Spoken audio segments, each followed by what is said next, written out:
Welcome to Suman TV. నేను మీ నవీన్. మీరు 100 మీటర్లు నడిచిన వెంటనే మోకాళ్ళ నొప్పులు వచ్చే విధంగా ఉందా? అదేవిధంగా ఏదైనా ఒక ఫస్ట్ ఫ్లోర్‌కి ఎక్కేటప్పుడే మీరు ఒక మోకాలు మీద చెయ్యి పెట్టుకొని మరి ఎక్కుతా ఉన్నారా? ఇట్లా ఉంటే మాత్రం ఖచ్చితంగా ఫ్యూచర్‌లో సర్జరీ వరకు వెళ్ళే విధంగా ఉంటుంది అంటున్నారు హోమియోపతి ఎక్స్‌పర్ట్ డాక్టర్ చేతన్ రాజు గారు. సో, అసలు హోమియోపతిలో దీనికి సర్జరీనే లేకుండా చాలా అద్భుతమైన మెడిసిన్స్ ఉన్నాయంటున్నారు. ఒకసారి సార్‌ని అడిగి తెలుసుకుందాం. అదేవిధంగా ఈ వీడియో చూసి ఈ ప్రాబ్లమ్ ఉన్నవారు సార్‌కి కాల్ చేశారు అనంటే కన్సల్టేషన్ ఫీ లేకుండానే అసలు ట్రీట్మెంట్ విధానం ఎట్లా ఉంటదనేది ఎక్స్‌ప్లెయిన్ చేస్తారు. హాయ్ సార్, నమస్తే అండి. నమస్తే సార్. సార్ ఏంటి సార్ మొత్తానికి అసలు హోమియోపతి అంటేనే చేతన్ రాజు గారు అన్నట్లుగా కనపడతా ఉంది. ఎక్కడ చూసినా సోషల్ మీడియాలో మీరే కనపడతా ఉన్నారు. అదేవిధంగా మోకాళ్ళ నొప్పులు మనం ఇంతవరకు ఇంట్రడక్షన్‌లో చెప్పిన విధానం ఒకటి. అదేవిధంగా కొద్దిమంది నడిచేటప్పుడు ఒక సైడ్ వాలి నడుస్తా ఉంటారు. అట్లాంటి వాళ్ళకి కూడా ఫ్యూచర్‌లో సర్జరీ చేసే విధంగా ఉంటదండి? అసలు ఎందుకు ఈ పెయిన్స్ వస్తా ఉన్నాయి చిన్న ఏజ్‌లో కూడా? ఇంట్రొడక్షన్‌లో ఒకటి చెప్పిండ్రు. హ్మ్. హ్మ్. ఫస్ట్ ఫ్లోర్ ఎక్కడానికే వాళ్ళు అవును. ప్రెషర్ ఏస్తారు. కానీ నాకు ఇప్పుడే ఒకటి ఏం ఆలోచన వచ్చింది మీరు అట్లా హ్మ్. చెప్తే హ్మ్. అంటే, అసలు చాలామంది మీరు చూడండి. ఇప్పుడు అపార్ట్మెంట్లుంటాయి, బిల్డింగ్లుంటాయి, హ్మ్. హ్మ్. మాల్లుంటాయి. ఏడికి పోయినా ఒక్క ఫ్లోర్ ఎక్కుడు ఉంటే కూడా లిఫ్ట్ కోసం ఆగుతారు. అవును. చిన్న యెస్. పిల్లల నుంచి ఆ! మిడ్ ఏజ్ ఉన్న వాళ్ళకి మోకాలు నొప్పులు ఉండవు, ఏముండవు. యెస్. యెస్. ఆగుతారు. ఎందుకు ఆగాలి? హ్మ్. అవునా అంటే కాదా? మరి ఏమన్నా ఎక్కువ ఎక్కితే ఫ్లోర్స్ మోకాలు నొప్పి తీసే అరే అవకాశం ఒక్క ఉంటదేమో ఫ్లోర్ అనేసి. ఎక్కితే ఏం పోయేది ఉంటది మీరు యెస్. చెప్పండి. యెస్. యెస్. ఇప్పుడు కొండలు ఎక్కుతాం మనం అవును. దేవుణ్ణి హ్మ్. కలవడానికి. హ్మ్. అవునా కాదా? యెస్. యెస్. యెస్. 8 గంటలు ఆ శక్తి ఏడికెళ్ళి వస్తది మీరు చెప్పండి. హ్మ్. దేవుడు ఇస్తాడు దేవుడి మనకు. దయ. ఆ! దేవుని దయ అది. యెస్. యెస్. దేవుడు మన మీద ఆశీర్వాదం ఉన్నప్పుడు వరకు మనకు ఏమీ అవ్వదు. ఓకే. ఇది కోల్ ఉంటది కదా! కోల్ కాల్చేసి హ్మ్. ఏసి దానికి అగ్ని పెట్టి దాని మీద నడిచేటోళ్ళు కూడా ఉంటారు. అవునవును. ఆ! యెస్. యెస్. యెస్. అవునా కాదా? హ్మ్. మీకు రోగం లేనప్పుడు వరకు నేనేం చెప్తా అంటే రోగిలాగా బతకకండి. యెస్. యెస్. అవునా కాదా? రోగం వచ్చిన తర్వాత కూడా నేను రోగి కాదు అనేసి ఒక స్ట్రాంగ్ ఫీలింగ్ ఉంటే ఏ రోగము కూడా తగ్గుతది. యెస్. యెస్. అవునా ఎలాంటి కాదా? రోగమైనా తగ్గిపోతది. యెస్. అయితే ఏందంటే ఇప్పుడు మోకాలు పాడైతున్నాయి అనుకోండి. హ్మ్. హ్మ్. ఆస్టియో ఆర్థరైటిసే ఉందనుకోండి. హ్మ్. ఇప్పుడు గ్రేడ్ 1 అంటారు, గ్రేడ్ 2 అంటారు, గ్రేడ్ 3 అంటారు, గ్రేడ్ 4 అంటారు అన్నీ చెప్తారు. హ్మ్. హ్మ్. ఇప్పుడు ఇవి ఉన్నప్పుడు పేషెంట్ నడక కూడా చేంజ్ అయిపోతది. యెస్. యెస్. యెస్. ఇప్పుడు డక్ వాక్ అంటారు. అవును. డక్ వాక్ అంటే డక్స్ ఉంటాయి గదా! హ్మ్. హ్మ్. అవి హ్మ్. నడిచేటప్పుడు గమనించండి. ఇట్లా వంగి, అవును. ఇట్లా వంగి, ఇట్లా వంగి, హ్మ్. ఇట్లా వంగి నడుస్తాయి అవి. యెస్. యెస్. యెస్. మనిషి గూడా అట్లనే నడుస్తుండా? హ్మ్. హ్మ్. మనిషి అట్లనే నడుస్తే దాని అర్థం ఏందంటే వాని మోకాళ్ళ మీద ఎక్కడ బరువు పడాలి. అక్కడ పడతలేదు. ఓకే. ఓకే. మళ్ళా దానిపైన ఇప్పుడు ఈయన వెయిట్ ఎక్కువుందనుకోండి. హ్మ్. హ్మ్. ఎక్కువ బరువు గూడా పడుతుంది. ఎట్లా పడాలి అట్లా పడతలేదు. యెస్. యెస్. ఇంకా పాడైతది మోకాలు. అవును. మొత్తం బాడీ బరువు ఎక్కడ పడతది? మోకాళ్ళ మీద పడతది. మెయిన్ పెద్ద జాయింట్ గూడా అదే గదా మనకి బాడీలో. మళ్ళా మొత్తం ఇంటి బరువు హ్మ్. హ్మ్. ఆడోళ్ళ మీద పడతది. ఓకే. అంతే గదా! అవునా కాదా? యెస్. యెస్. యెస్. ఆడోళ్ళకే ఎక్కువ మోకాలు నొప్పులుంటాయి. ఎందుకు సార్ వాళ్ళకి ఎక్కువ? ఎందుకు అంటే వాళ్ళకున్న టెన్షన్‌లు అట్లా ఉంటాయి. హ్మ్. హ్మ్. ఇప్పుడు ఒక లేడీ మన దగ్గర వచ్చిండ్రు. హ్మ్. ఆ లేడీకి మోకాలు నొప్పి ఉంది. ఓకే. గ్రేడ్ 3 ఆస్టియోఆర్థరైటిస్ ఉంది. హ్మ్. మళ్ళా ఇప్పుడు ఆ పేషెంట్ మనకు ఏమంటున్నారు? ఏమైనా టెన్షన్ ఉందా? మనం అడుగుతాం గదా! అవును. ఏముంటది సార్? మొత్తం నా మీద ఉంటది ఇల్లు. హ్మ్. హ్మ్. అవునా కాదా?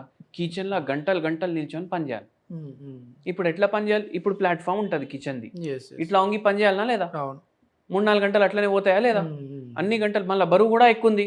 యెస్. యెస్. ఎక్కువ బరువు పడుతుందా లేదా? ఎట్లా పడాలి అట్లా పడతలేదా? అవును. అవునా కాదా? హ్మ్. అప్పుడు ఏమైతది? మోకాలిది డీజనరేషన్ స్టార్ట్ అయితది. స్టార్ట్ అయిపోతది. యెస్. మళ్ళా దాని తర్వాత టెన్షన్ ఏముందమ్మా అంటే హ్మ్.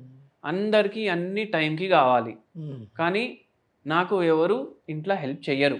ఓకే. ఇప్పుడు వాళ్ళ మొగుడు వాళ్ళ పక్కకే ఉన్నాడు.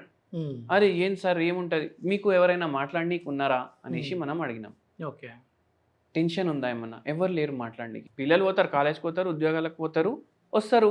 ఓకే. ఓకే. టైంకి వస్తారు. దాని తర్వాత మాట్లాడనీకి ఉంటది గదా! అంటే, అరే! పిల్లలేమన్నా మాట్లాడతారా? మళ్ళా వాళ్ళకు వండాలి. అవును.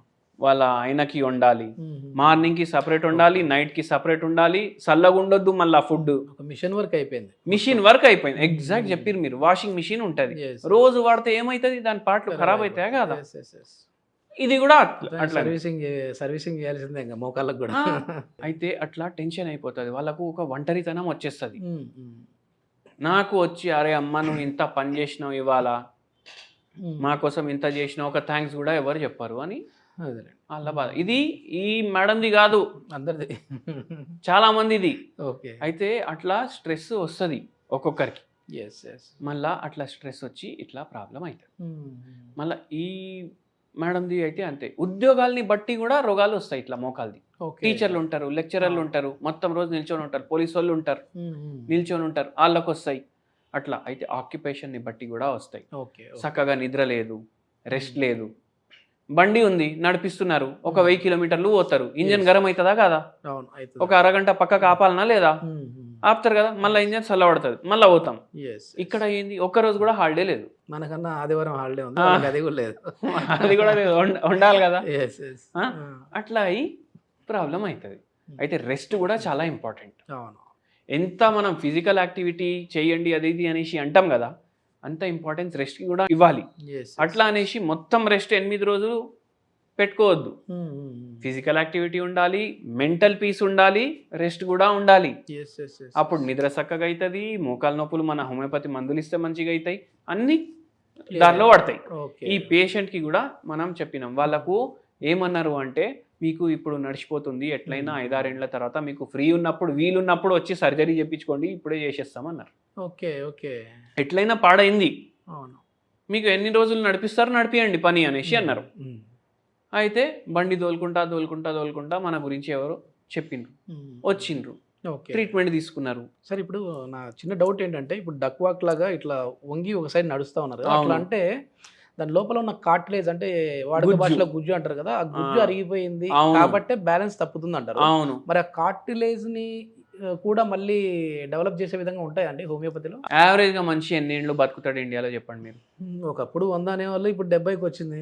ఇప్పటికీ శతమాన్ ఆయుష్మాన్ భవ అనేసి ఆశీర్వాదం ఇస్తారు, ఆశీర్వాదాలు ఇస్తా ఉన్నారు. కానీ సర్వే ప్రకారం ఏందంటే 65 ఏండ్లు ఓకే మనిషి ఉంటాడు. ఓకే, అంటే ఏంది, 32.5కి సగం జీవితం అయిపోయింది. ఓకే, మనం ఎప్పటికీ యంగ్ అని అనుకుంటాం, అవునా కాదా? అవును. అయితే 65 ఏండ్లు ఉన్నోనికి మోకాలు నొప్పి లేనోళ్ళు కూడా ఉంటారు, మోకాలు నొప్పులు ఉన్నోళ్ళు కూడా ఉంటారు. అవును. ఒక 100 మందిని జమ చేయండి, అందరికీ ఎంఆర్ఐలు తీపియండి, దాంట్లో 70% మందికి ఏదో అయి ఉంటుంది. ఓకే, లక్షణాలు బయట పడతలేవు. Okay okay. కొందరికి గ్రేడ్ 1, కొందరికి గ్రేడ్ 2, కొందరికి అట్లా ఉంటుంది. యావరేజ్గా 60 ఏండ్లు ఉన్నోళ్ళకి ఎట్లా అయితే మోకాలు ఉంది అట్లా మనది మందు చేస్తుంది. మళ్ళీ నార్మల్ అంటే వాళ్ళ ఏజ్కి తగినట్టు ట్రీట్మెంట్ ఉంటుంది. గుజ్జు వస్తుంది, ఎంత గుజ్జు ఉండాలి అంత గుజ్జు. కానీ మరి 30 ఏళ్లలో ఉన్నంత కార్టిలేజ్ రావడం అయితే కాదు, అది ఎవరు చేయలేరు ఆ పని, అది నేచర్ అగేన్స్ట్ కదా. నేచర్ కి అగేన్స్ట్ పోతే ఏమొస్తుంది? మెయిన్ ఏంటంటే సార్, ఆపరేషన్ వరకు వెళ్ళాల్సిన వ్యక్తిని అసలు పెయిన్ లేకుండా చేస్తా ఉన్నాం అంటే చాలా గ్రేట్ థింగ్. అది ఇది ఏంటంటే ఎన్ని రోజులు వాడితే మనకి దీని రిలీఫ్ వచ్చే విధంగా? ఇప్పుడు ఒకటి చెప్తాను సార్ మీకు, పేషెంట్ వచ్చి కూర్చుంటాడు మన ముంద, పేషెంట్కి నమ్మకం ఉండాలి, పేషెంట్కి పేషెన్స్ ఉండాలి. మనం మందు ఇవ్వడం స్టార్ట్ చేస్తాం, కొందరు పేషెంట్లకు రేపటి నుంచి తేడా ఉంటుంది, మనం 2 నెలలకి ఇస్తాం మందులు, కొందరు పేషెంట్లకు ఒక 10 రోజుల తర్వాత వస్తుంది, కొందరికి పేషెంట్స్కి 1.5 నెల, కొందరు పేషెంట్లకు 2.5 నెల.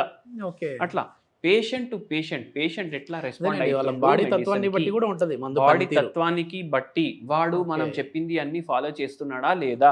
ఒకవేళ ఏదైనా ఇప్పుడు సర్జరీ వరకు వెళ్ళాల్సిన పని లేకుండా ఉన్న వాళ్ళు, అంటే స్టేజ్ 1, 2 ఉన్న వాళ్ళు ఉంటారు కదా సార్, అట్లాంటి వాళ్ళు హోమ్ రెమెడీ కోసం చూస్తూ ఉంటారు. ఎందుకంటే చేతన్ రాజు గారి వీడియోలు అంటేనే ఖచ్చితంగా హోమ్ రెమెడీ ఉంటుంది, అట్లా హోమియోపతికి అట్లా న్యాచురోపతికి దగ్గరగా ఉంటాయి అంటుంటారు. సో హోమ్ రెమెడీ ఏంటి సార్? సింపుల్ హోమ్ రెమెడీ చెప్తాను మీకు నేను. మనము ఏం చేయాలంటే, పారిజాత ఆకు లీవ్స్ ఉంటాయి కదా, పారిజాత ఆకులు కొన్ని తీసుకోవాలి, వాటర్లో బాయిల్ చేయాలి, కషాయం లాగా తయారవుతుంది. ఓకే, దాన్ని చన్నీతోటి ఫిల్టర్ చేసుకోండి. దీంట్లో మీరు ఇది ట్రై చేయండి. ఓకే, లేకపోతే ఏం చేయండి అంటే, ఒక హోమియోపతి మందు ఉంటుంది రూటా, RUTA, రూటా. ఇది 0/9 పవర్, 0/9. ఓకే, ఇది ఒక 10 గోళీలు దాంట్లో కలుపుకోండి. చిన్నగా ఉంటే, మరి చిన్నగా ఉంటే 10 గోళీలు కలుపుకోండి. కొద్దిగా పెద్ద సైజు ఉంది అంటే మీరు 5 గోళీలు వేసుకోండి దీంట్లో, ఈ కషాయంలో. కొనేటప్పుడు వాడిని అడగండి, ఇది ఏ సైజు, ఇది 5 గోళీలు వేసుకుంటే ఒక డోస్ సరిపోతుందా, 10 గోళీలు వేసుకుంటే ఒక డోస్ సరిపోతుందా. ఎందుకంటే ప్రతి దుకాణంలో ఆ గోళీల సైజ్ చేంజ్ ఉంటుంది, కానీ పవర్ 0/9 మాత్రం తీసుకోవాలి. Okay okay. దీంతో జర రిలీఫ్ ఉంటుంది వాళ్ళకు. ఓకే. దీంతో రిలీఫ్ లేకపోతే ప్రకృతిని బట్టి మనం మందులు ఇస్తాం, మన దగ్గరికి రావచ్చు. ఈ వీడియో చూసి ఎవరైనా సార్ కాంటాక్ట్ నెంబర్ అయితే ప్రొవైడ్ చేస్తూ ఉన్నాం, సార్కి కాల్ చేశారు అని అంటే వాళ్ళకి కన్సల్టేషన్ ఫీ లేకుండానే ట్రీట్మెంట్ విధానం ఏ విధంగా ఉంటుంది అనేది అయితే ఎక్స్ప్లెయిన్ చేస్తారు. థ్యాంక్ యూ అండి. Thank you.